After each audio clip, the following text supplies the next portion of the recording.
Hi, my name is Holly Kolf. I am the chairperson for the 33rd Annual Garden Tour. This year, instead of having a live garden tour, we're doing videotapes of the gardens that are participating in our tour. And this afternoon, I'm here with Melanie Parrot, a fellow master gardener who is welcomed us into her garden. And Melanie, how long have you been a master gardener? Well, I became a master gardener in 2019, so I've just been in it about a year. All right. And how long have you lived here in this? Be 46 years. Oh, wow. Since this fall. It'll be 46 years. And in a minute, we're going to go out and tour your garden, but I'd like to talk to you first about your garden. Obviously, you've done a lot of work here to set up your garden. Tell me a little bit about how you started and what you started with.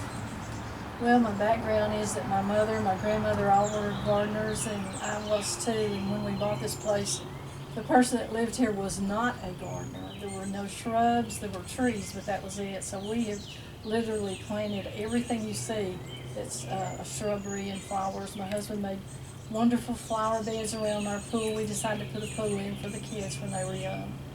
And then he made me these enormous beds, and I didn't have anything in them. I thought, what can I put all these huge beds? So I started with iris.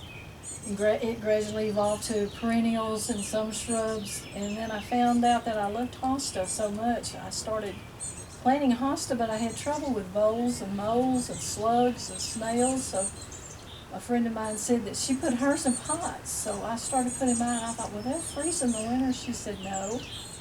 So then I started myself a small collection in pots, and they did not freeze, and they did wonderfully well. I had little trouble with weeding them or insects. If they did get a slug, I could put a little snail pellet around there. And my collection has grown, as you see, each year. I can't resist. There's new hosta varieties literally every year. I love hostas too. So I try to have a good variety. I prefer the ones that are two colors, like the gold and green or the white and the green. Those to me are so pretty. That's my favorite.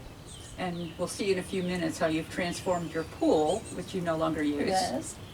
It started out as a pool. We had it for over 5 years, and the kids got older. Didn't really want to use it. It was too much trouble to keep it up. Even though you don't use a pool, you still have to keep it up. So we made half of it into a fish pond. Well, that was about as much trouble. We had koi, and it was beautiful. Then the birds, the cranes, the herons came and ate our koi. So I said, finally, that's it. We filled it in completely, and all I have now is a small pool with lotus in it. And then we planted the Japanese maple, and then I have some daylilies out there, and then we put that larapi grass all the way around. And it still looks like a pool, but oh well. I wanted to keep the concrete so I could come back and forth, because in the meantime we had made this, my husband made this gazebo. And so we just left the pad so that we could access it out here. And that's how it all evolved. That's wonderful. How much time do you spend out here in your gazebo just watching, looking at your garden? And A lot of time. Early in the morning is nice, and maybe late in the afternoon. When it gets really, really hot, it's cooler out here than it is on my other deck. I have another deck around the house, and it gets very hot, but you can almost always come out here and it's cool because we have all these trees. And we have the fans, and that helps. The only problem is mosquitoes, but this fan here I think will help discourage the mosquitoes. So, but I spend quite a bit of time out here, but my husband is the one that does the lawn and the shrubs and weed eating and the blowing. I couldn't do anything if it wasn't for him. So he's been really my best help with all this. Well, thank goodness for that, huh? Oh yeah. So would you like to go out in your garden and point some of the plants out Yes, to us? I would. All right, thank you. Well, this is my favorite section of my hosta garden. I have them all around the pool, but these are some of my favorite collections, especially this one here. But I have the Japanese painted fern and then another version of it.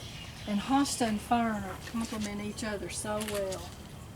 And as you can see, I've got white and green and gold and every color, and even solid green. I think the solid green hosta is even pretty, just like that.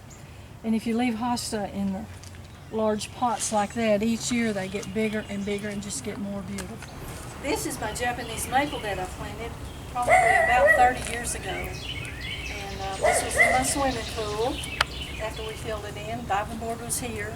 But the Japanese maple really enables me to have this hosta because it gives it filtered light, not too shady. Sun comes up here, and if it weren't for this tree, it would be way too hot. And that rhododendron out there, my husband and I dug it up beside a stream. And here's some more hosta we have here, what they call blue hosta. It's not quite my favorite, but I still have it because it's so different. And for annuals, for color, that's the only reason I have annuals is for the color, because there's not very much color except the green and the golds, my hosta. So I plant begonias this year, begonias. Sometimes I plant marigolds, and sometimes lantana. It just depends on my mood.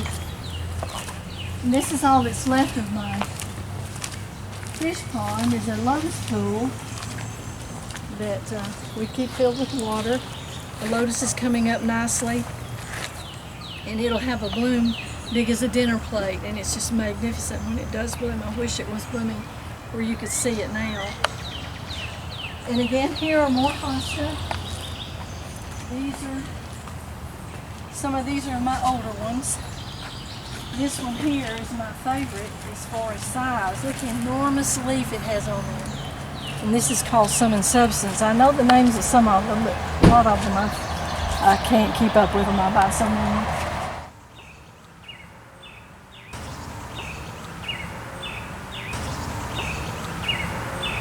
And then I have hosta here. It's volunteers. I have the solid, the blue, the variegated, and then I've got my Japanese fern mixed in.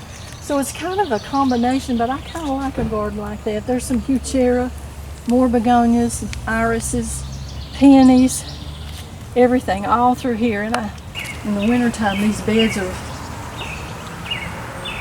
don't have very much in them except that Lenten rose. That Lenten rose over there and over there, it blooms. It'll be green all winter and have blooms in January. And it's still blooming. So, and in the front of my house, I've got my shrubbery, my other Japanese maple.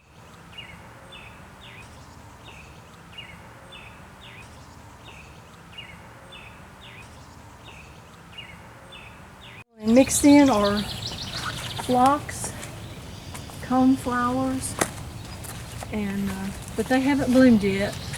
But that's what you see, these things coming up. It's not weeds, it's my flowers coming up.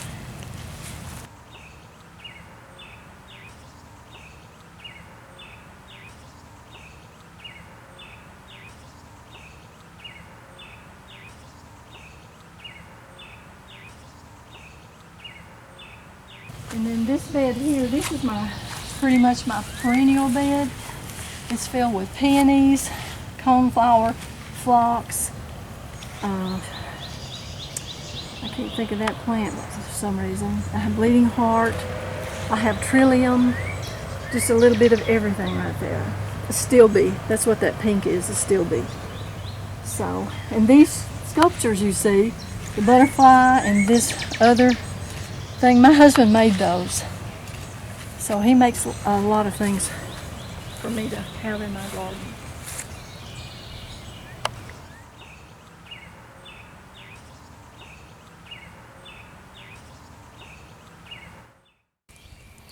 And this is this ground cover.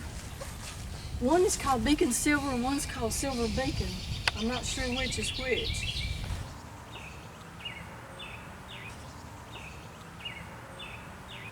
And then here's my succulents. I have quite a collection here. You were asking about them a while ago. That one's variegated. I really like succulents. They're so unique. And here, these two pots.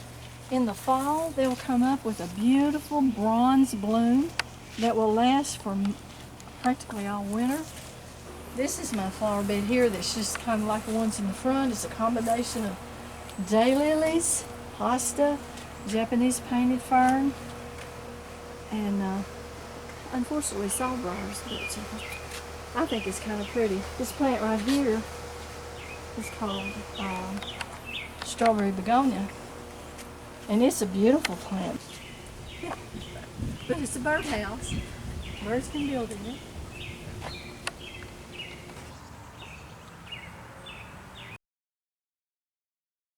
This is called a walking iris because it literally, if you planted it in the yard, it would grow another one, and walk across your yard. And so I have a couple of succulents here that I like just to have. This is that walking iris. I planted it. You want a walking iris, you can have it. Sure. Sounds like a fascinating plant. Yeah, it's probably dry. But this was a mother and a baby. Here's the mother, here's the baby, and I planted them, and they had a cord between them, and I cut it. Okay. So here's your walking iris. Thank you. I appreciate it. You learn new things every day. And here's my burrow's tail. It's gotten to be almost a bird. It's so heavy, and every time you move it, it drops those little things off. So, Melanie, I'd really like to thank you for showing us your lovely garden. It was a very interesting tour, and I learned things, and I got something from her as well. So it's very, very nice. You're just it was welcome. a great day. I enjoyed it as much as you did, if not more. Thank you very much.